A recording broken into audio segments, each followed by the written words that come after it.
Hello friends, നമ്മൾ ഇവിടെയൊക്കെ ഒരു അനുഭവങ്ങളൊക്കെ കിട്ടി തളർന്നു പോകുന്ന ഒരു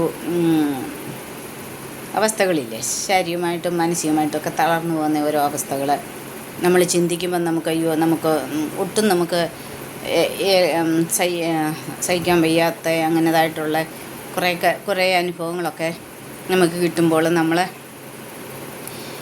ഒരിക്കലും നമ്മൾ അതിൻ്റെ അകത്തിൽ നമ്മൾ ഫെഡപ്പായി പോകല്ല. ഫെഡപ്പായി പോയി കഴിഞ്ഞാൽ പിന്നെ നിങ്ങൾക്ക് ഇന്നിക്കാൻ പറ്റത്തില്ല. അത് ചിന്തിച്ച് അയ്യോ അങ്ങനെ ചെയ്തല്ലോ, ഇങ്ങനെ ചെയ്തല്ലോ, അവരെ അങ്ങനെയല്ലല്ലോ കരുതി, ഇങ്ങനെയല്ലല്ലോ കരുതി, അവരെന്നാലും നമ്മളോട് ഇങ്ങനെ ചെയ്തു. അത് സ്വന്തക്കാർ ഏറ്റവും അടുത്ത് നിൽക്കുന്നവർ ആര് ചെയ്താലും എന്ന് പറഞ്ഞാലും ഉണ്ടല്ലോ, ഇക്കാലത്ത് ആരെയും വിശ്വസിക്കരുത്. ഒന്നാമത്തെ കാര്യം എന്ന് പറഞ്ഞാൽ, നിങ്ങൾ വിശ്വസിച്ചിട്ടുണ്ടോ നിങ്ങൾക്ക് വഞ്ചനയും ചതിയും കിട്ടും. അതുകൊണ്ട് അത് ഉറപ്പായിട്ടുള്ള കാര്യമാണ്. അതുകൊണ്ട് നിങ്ങൾക്ക് അങ്ങനെയുള്ള തിരിച്ചടികളും കാര്യങ്ങളൊക്കെ കിട്ടുമ്പോൾ നിങ്ങളൊരിക്കലും നമ്മൾ ശരിയാണ്, നമ്മൾ ഇതായി പോവും.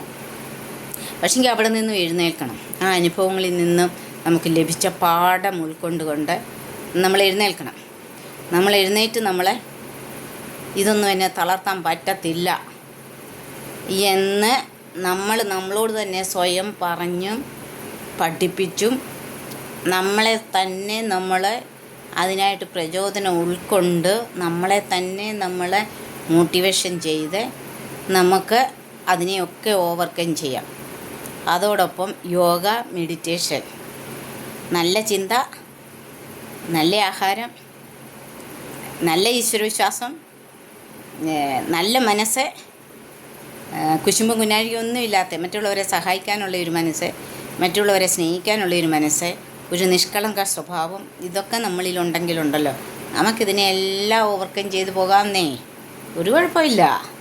ഞാൻ അനുഭവസ്ഥയാണ്, അതുകൊണ്ടാണ് നിങ്ങളോടൊക്കെ പറയുന്നത്.